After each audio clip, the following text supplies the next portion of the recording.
for giving me this opportunity. எல்லாருக்கும் time ஆயிடுச்சு, actually பசிக்கும்னு நினைக்கிறேன். அண்ட் லாங் லெக்சர்ஸ் நம்ம கட் ஷார்ட் பண்ணி கம்மியாக பேசிக்குவோம். So I'm here to talk about semen analysis as per WHO 2021 6th edition and accurate analysis.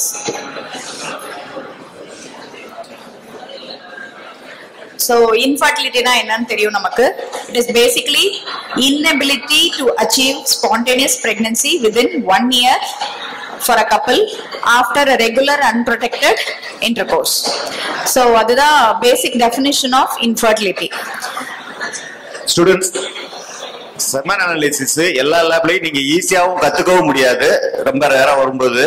So மெயினான part கொஞ்சம் சைலண்டா இருந்து அப்சர்வ் பண்ணீங்கன்னா உங்களுக்கு ரொம்ப யூஸ்ஃபுல்லா இருக்கும். தயவு செஞ்சு கொஞ்சம் சைலண்டா நோட் பண்ணுங்க.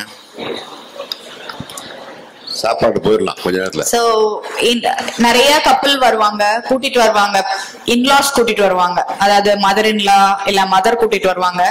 கல்யாணம் ஆகி 4 மாசம் ஆச்சு, 6 மாசம் ஆச்சு, இன்னும் கன்சீவ் ஆகலன்னு. அந்த மாதிரி பேஷண்ட்ஸ்க்குலாம் வந்து it is not mandatory to identify things. கட்டாயம் 1 இயர்னாச்சும் அவங்களுக்கு ஒரு கப்பலுக்கு நம்ம கொடுத்தாதான் அவங்களுக்கு வந்து அதுக்கு மேல அவங்களால கன்சீவ் பண்ண முடியல அப்படின்னா தான் நம்ம இன்ஃபர்டிலிட்டிக்கு வந்து இது எவாலுவேட் பண்ண போறோம். So even after 1 year of unprotected sex, if the couple is not able to conceive அப்படின்னா we are going to do tests. ஸோ அதுல பேசிக் டெஸ்ட் அப்படின்னு இருக்கு. we are not going to do all the tests immediately. So படிப்படியா ஒவ்வொரு step by ஸ்டெப்பா தான் போறோம். அதுல வந்து ஃபீமேலை விட்டுருங்க, இப்போதைக்கு நம்ம மேலுக்கு வருவோம். மேலுக்கு வந்து first test, foremost test semen analysis. So இப்ப infertility பத்தி பாப்போம். how much male infertility is very important அப்படினு பாப்போம். So around like or 20% of the infertile couple 20% causes from the male. So solely a male is the important main reason for infertility of about 20%. Okay, and combined causes are pata or 50% of the reason vande it is from the male. So male infertility evaluation is very important. So semen analysis is the first step to determine the cause of infertility in a male. And semen analysis actually helps to identify the issue like low sperm count, poor sperm motility, abnormal morphology. So இதெல்லாம் நம்ம வந்து கண்டுபிடிச்சோம் அப்படின்னா நமக்கு வந்து அந்த பர்சனை வந்து ட்ரீட் பண்ணி அதுக்கு உண்டான ART like infertility management வந்து நம்ம கொடுக்க முடியும். So once the underlying cause of infertility is identified, the appropriate treatment plan can be designed. So the procedure is very straightforward and it can be done in a very simple lab.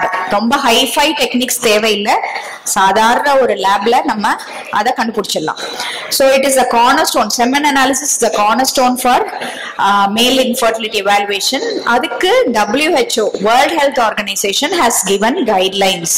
So in the World Health Organization starting from 1980s ல இருந்து இந்த guidelines நம்மளுக்கு கொடுக்க ஆரம்பிச்சாங்க. So far இப்ப ரீசன்ட்டா வந்த guidelines 2021 ல it is a 6th edition. So that is what we are all following it now. So the importance of semen analysis is to assist fertility and infertility diagnosis, assess the male reproductive health and function to guide management and guide the choice of ART procedure. ART na artificial reproductive techniques. என்ன ஒரு IUIO இல்லனா ஒரு IVFO இல்ல ICSIO இல்ல PICSIO நிறைய வந்துச்சு. So எந்த mode of treatment வந்து அந்த கப்பலுக்கு வந்து கரெக்டா இருக்கும் அப்படின்னு ஸ்டடி பண்ணி கொடுக்கிறதுக்கு உண்டான இது முக்கியமான இது டெஸ்ட் இது. And monitor the response of treatment. போக போக நம்ம ஒரு மேலுக்கு ஒரு ட்ரீட்மெண்ட் கொடுக்குறோம் அப்படின்னா அந்த ட்ரீட்மெண்ட் வந்து எப்படி போயிட்டு இருக்குன்னு ஐடென்டிஃபை பண்றதுக்கும் ஒரு சீக்வென்ஷியலா நம்ம வந்து செமன் அனாலிசிஸ் பண்ண போறோம். So from the first edition of WHO till the 6th edition நிறைய changes, significant changes கொண்டு வந்திருக்காங்க. Recent changesல வந்து என்ன கொண்டு வந்திருக்காங்க அப்படின்னா இந்த sperm DNA fragmentation, seminal oxidative stress test, அப்புறம் reactive oxygen species இதெல்லாம் வந்து additional டெஸ்ட்ஸா வந்து கொண்டு வந்திருக்காங்க. ப்ரீவியஸா அதெல்லாம் வந்து ரிசர்ச்ல இருந்தது, இப்போ வந்து அடிஷனல் டெஸ்டா கொண்டு வந்திருக்காங்க.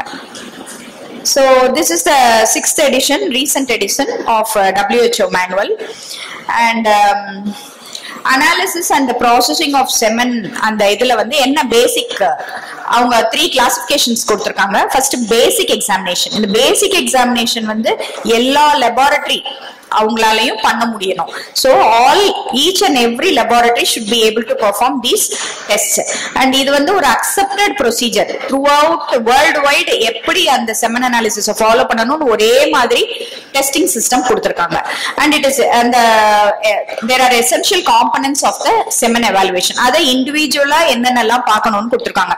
So இதுதான் ஒரு லேப்ல பேசிக்கா நம்ம பண்ணக்கூடிய டெஸ்ட். இதுலயே அவங்க அட்வான்ஸ் எக்ஸ்டெண்டட் எக்ஸாமினேஷன் கொடுத்திருக்காங்க ஆப்ஷனலா. அதெல்லாம் கட்டாயம் பண்ணணும்ன்ற நீடு கிடையாது. பட் ஒருவேளை கிளினிஷியன் கேக்குறாங்க அப்படின்னா we can do it. இன்னொன்னு ரிசர்ச் ப்ரொசீஜர்ஸ், அது வந்து வெறும் ரிசர்ச்காக மட்டும் பண்ற அட்வான்ஸ்ட் டெக்னிக்ஸ்.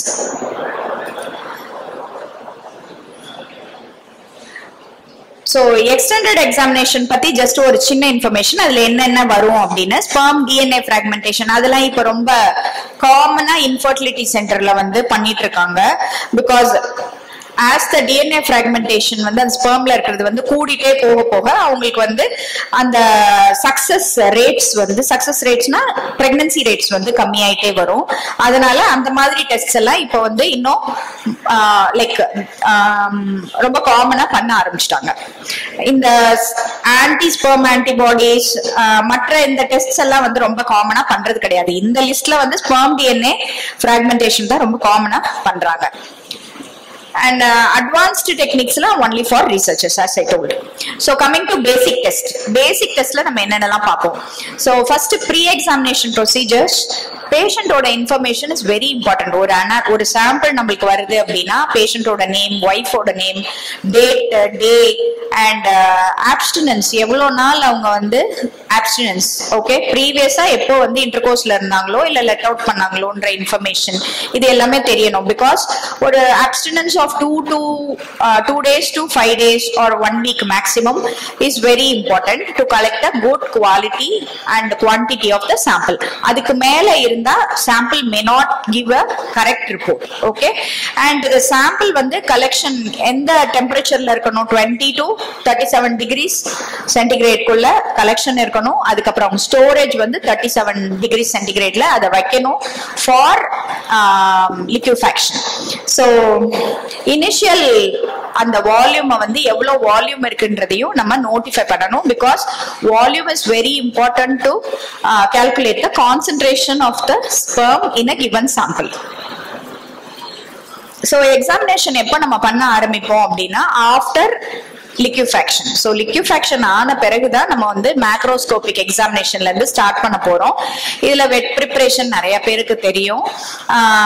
அதுல வந்து மைக்ரோஸ்கோபிக் அப்பியரன்ஸ்ல பார்க்க போறோம், கவுண்ட் பார்க்க போறோம், ஸ்பெர்ம் மொட்டிலிட்டி பார்க்கணும். முக்கியமா வந்து வெட்ல வந்து மொட்டிலிட்டி பார்க்கணும். And to assist the dilution, அந்த சேம்பர்ஸ்ல போடுறதுக்கு டைல்யூஷன் எந்த அளவுக்கு இருந்தா நல்லா இருக்கும்னு பார்க்க போறோம். And pH of the sample, vitality, dilution and smear morphology இதெல்லாம் தான் வந்து ஃபர்ஸ்ட் இனிஷியலா நம்ம பார்க்க போறோம். And coming to counting வந்து less than 60 minutes, not more than 60 minutes. 60 minutes மேல போகும்போது individual sperm ஓட vitality எல்லாம் கம்மியாயிட்டே வரும். அதனால வந்து இம்மீடியட்டா liquefy ஆனதுமே நம்ம வந்து ஸ்டார்ட் பண்ணணும்.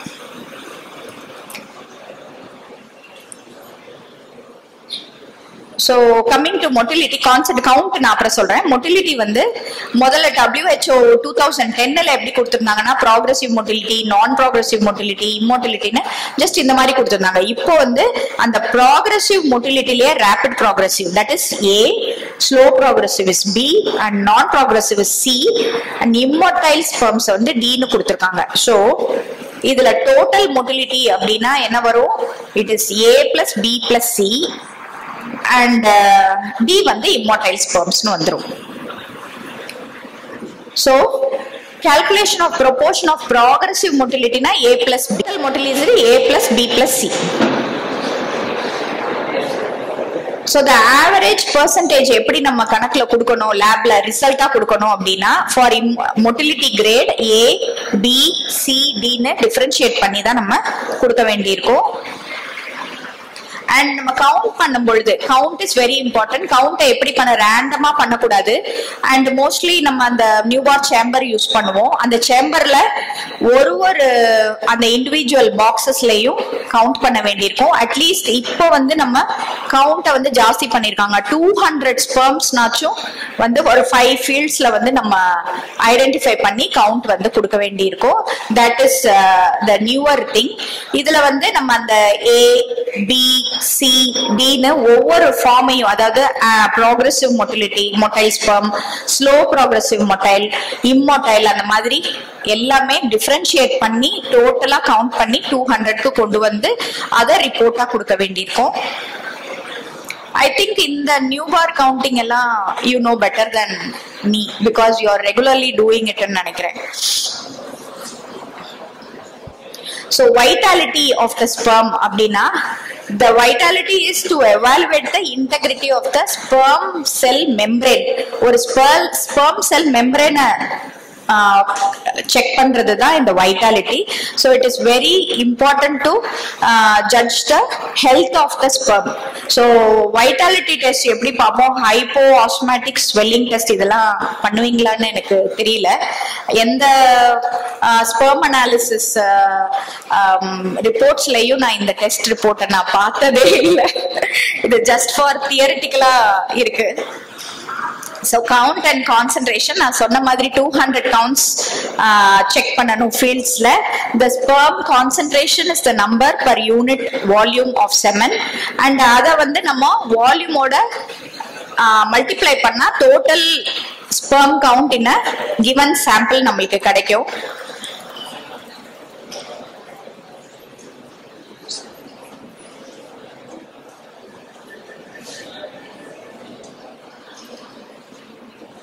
ஹீமோசைட்டோமீட்டர் கவுண்டிங் தெரியுமா உங்களுக்கு எல்லாருக்கும்? ஸ்டூடெண்ட்ஸ் பார்த்திருக்கீங்கல்ல நியூபார் சேம்பர்? அதுல செமன் போட்டு பார்த்திருக்கீங்களா? இல்ல பிளட் செல்ஸ் தான் போட்டு பார்த்திருக்கீங்களா? செமன் செக் பண்ண மாட்டீங்களா சார்? புரோட்டோகால்ஸ்ல வராத? வரும். ஓகே சார், இப்ப பண்றது இப்ப வெட் கவுண்டிங் தான். Okay.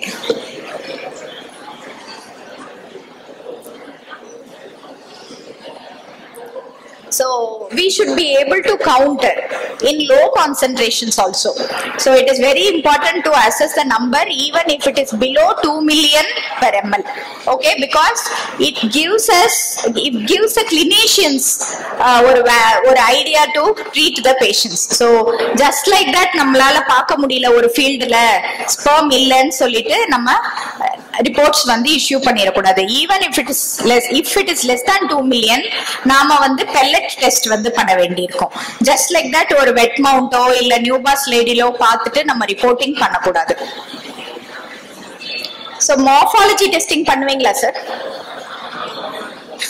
ஓகே. சோ மார்ஃபாலஜி யூசுவலா நம்ம இந்த பிளட் ஸ்லைட்ஸ் பண்ற மாதிரி பெப்பனிகுலோ மெத்தட் தான் யூஸ் பண்றோம். ஆயில் ஸ்டெய்னிங், ஆயில் இம்மர்ஷன் டெக்னிக்ல. அதுல மார்ஃபாலஜி, அதுல நான் ஒரு முக்கியமான விஷயம் சொல்லணும். மார்பாலஜின்றது what the acrosome, the head, body and the tail, appearance, size and shape of the cells வந்து நம்ம பார்க்கிறது தான் மார்பாலஜி. அதுல நான் பேசிக்கா நிறைய டெஸ்ட் ரிப்போர்ட்ஸ்ல என்ன பார்க்கறேன் அப்படின்னா மார்பாலஜி ஆஃப் 60%, 90% அந்த மாதிரிலாம், ஆல் நார்மல் ஸ்பெர்ம்ஸ் அந்த மாதிரிலாம் நிறைய பார்க்குறோம். According to WHO 6th edition ஒரு மேக்ஸிமம் மார்பாலஜியே ஒரு ஹியூமன் பீயிங்ல வந்து it cannot go beyond 30%. and normal value is only 4% க்கு மேல இருந்தாலே it is very much normal. so அது வந்து 4% இருந்து எவ்வளவு கம்மி, அவ்வளோ given spermsல வந்து 4% நார்மலா இருந்தாலே போதுமானதுன்னு சொல்றாங்க. அப்போ என்ன அர்த்தம், ரொம்ப நிறைய பர்சன்டேஜ்ல அது இருக்காதுன்னு அர்த்தம்.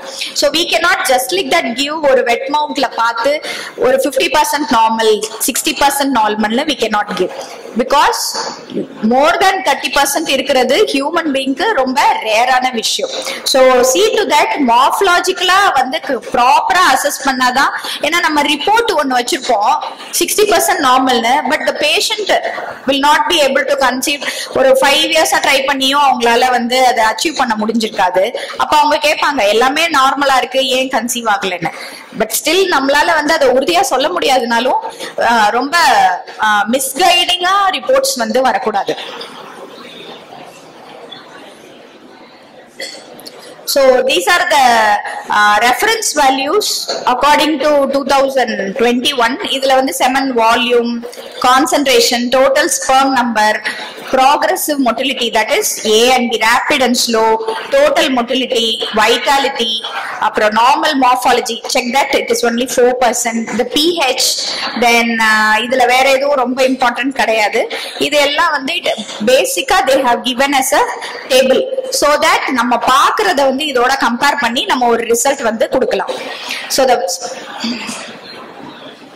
So when the recommended methodology is not strictly followed, அதாவது அவங்க ஒரு ரெக்கமெண்டேஷன் கொடுத்திருக்காங்க இந்த மாதிரி தான் டெஸ்ட் பண்ணணும்னு, அந்த மாதிரி நம்ம டெஸ்ட் பண்ணல அப்படின்னா எந்த மெத்தட்ல டெஸ்ட் பண்ணோன்றதையும் அந்த ரிப்போர்ட்ல வந்து நம்ம அட்டாச் பண்ண வேண்டியது முக்கியம். அப்பதான் அது வந்து அந்த கிளினிஷியனுக்கு வந்து அதை ஜட்ஜ் பண்ணி ட்ரீட் பண்றதுக்கு வந்து ஹெல்ப்ஃபுல்லா இருக்கு. And normal semen parameters do not guarantee normal fertility, because men with the semen parameters even below the threshold are not necessarily infertile. ரொம்ப கம்மியா புவர் ஸ்பெர்ம் இருக்கிறவங்களுக்கு கூட கன்சீவ் ஆகிற கெப்பாசிட்டி இருக்கு. ஈவன் நம்மளுக்கு வந்து ஒரே ஒரு ஸ்பெர்ம் நல்ல வைட்டாலிட்டி உள்ள ஒரு நல்ல ஸ்பெர்ம் தான் தேவை கன்சீவ் ஆகிறதுக்கு. சோ ரொம்ப கம்மியா இருந்தா we cannot கன்சீவே ஆக முடியாதுன்னு சொல்லவே முடியாது. அதனால வந்து நம்ம ரிப்போர்ட்டிங் சிஸ்டம் வந்து ரொம்ப கரெக்டா இருக்கணும். யூனிவர்சலா WHO என்ன கொடுத்திருக்காங்களோ அதை வந்து ஃபாலோ பண்ணி கொடுத்தாதான் நம்ம அதுக்கு உண்டான ட்ரீட்மெண்ட்டை வந்து கிளினிஷியன்ஸ் கொடுக்க முடியும். சோ டெர்மினாலஜிஸ் வந்து இந்த ஒலிகோசூஸ்பெர்மியா, ஏசூஸ்பெர்மியான்னு முதல்ல கொடுத்தது எல்லாமே இப்ப இல்ல. அதுக்கு என்ன ரீசன் அப்படின்னா, ஏசூஸ்பெர்மியானா it is absence of sperm in the semen. அந்த ஆப்சன்ஸ வந்து கண்டுபிடிக்கிறது நம்ம சும்மா வெட் மவுண்ட்லயோ இல்ல நியூபார் சேம்பர்லயோ கண்டுபிடிக்க முடியாது. அதுக்கு பெல்லட் டெஸ்ட் வந்து பண்ணணும்.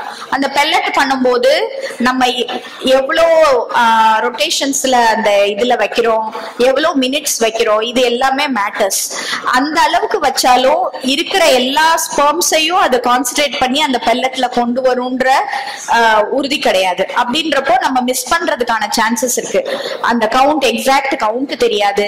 அண்ட் இந்த இதனால நம்ம சென்ட்ரிஃபியூகேஷன் பண்றதுனால அந்த ஸ்பெர்மோட இது எல்லாமே குறையறதுக்கு வாய்ப்பு இருக்கு. அதாவது மொட்டிலிட்டி இது எல்லாமே அஃபெக்ட் ஆகுறதுக்கும் சான்சஸ் இருக்கு. சோ ஏசூஸ்பெர்மியான்றத நம்ம ரொம்ப ரிப்போர்ட்டிங்ல கொடுக்க முடியாது unless we do ஒரு ப்ராப்பர் pellet test.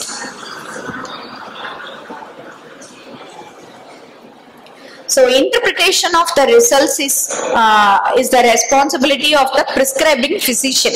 நீங்க just numbers மட்டும் அந்த இதுல கொடுக்க வேண்டியிருக்கும். Interpretation is done not only according to the blood test but அதுல வந்து டோட்டல் கவுண்ட்ஸ் மட்டும் மேட்டர் கிடையாது. பேஷண்டோட ஏஜ், விமனோட பாராமீட்டர்ஸ், பேஷண்ட் அந்த மேல் பர்சனோட மற்ற டிசீசஸ், இண்டிவிஜுவல் அது அவங்க ப்ரீவியஸாவும் ஒரு ரிப்போர்ட் கொடுத்திருந்திருக்கலாம், ஒரு செமன் அனாலிசிஸ்க்கு ஒரு ரிப்போர்ட் எடுத்திருந்திருக்கலாம். ஸோ எல்லாத்தையும் வச்சுதான் அவங்க வந்து எந்த மாதிரி ஒரு வாட் இஸ் இட் ரிசல்ட் அப்படின்றத கிளினிஷியன் வந்து அதை பேஷண்ட்டுக்கு வந்து சொல்ல முடியும். So these are the basic informations which I wanted to give, because my topic was how much semen analysis is very important based on WHO 2021. So இதுல வந்து நான் sperm preparation, sperm counting techniques இதெல்லாம் ரொம்ப include பண்ணல. It is a very vast topic and it needs more of practical things. நம்ம just படிச்சா மட்டும் பத்தாது, பிராக்டிக்கலா அது ஒன்னொன்னையும் நம்ம அந்த செமன் சாம்பிள்ஸ பார்த்து அந்த ஸ்பெர்ம்ஸ பார்த்து இது பண்ணாதான் நம்மளால அதை வந்து கத்துக்க முடியும். ஓகே, பட் பிராக்டிஸ் பண்ணுங்க, நிறைய பிராக்டிஸ் பண்ணுங்க. பிகாஸ் இப்ப ரொம்ப காமனா இப்ப ரொம்ப புதுசா நிறைய ஐவிஎஃப்லயும் இருக்கு, நிறைய ஆப்பர்ச்சுனிட்டிஸ் இருக்கு உங்களுக்கு. அந்த ஐவிஎஃப் லேப்ஸ் என்ன சொல்றது, ப்ராப்பரா ஒரு செமன் அனாலிசிஸ் ரிப்போர்ட் கொடுக்கற லேப்ஸ் ரொம்ப கம்மியா இருக்கு ஊர்ல. எல்லா பேரும் பண்றாங்க, பட் இருந்தாலும் ப்ராப்பரான ரிப்போர்ட் கிடைக்கிறது ரொம்ப அரிதா இருக்கு.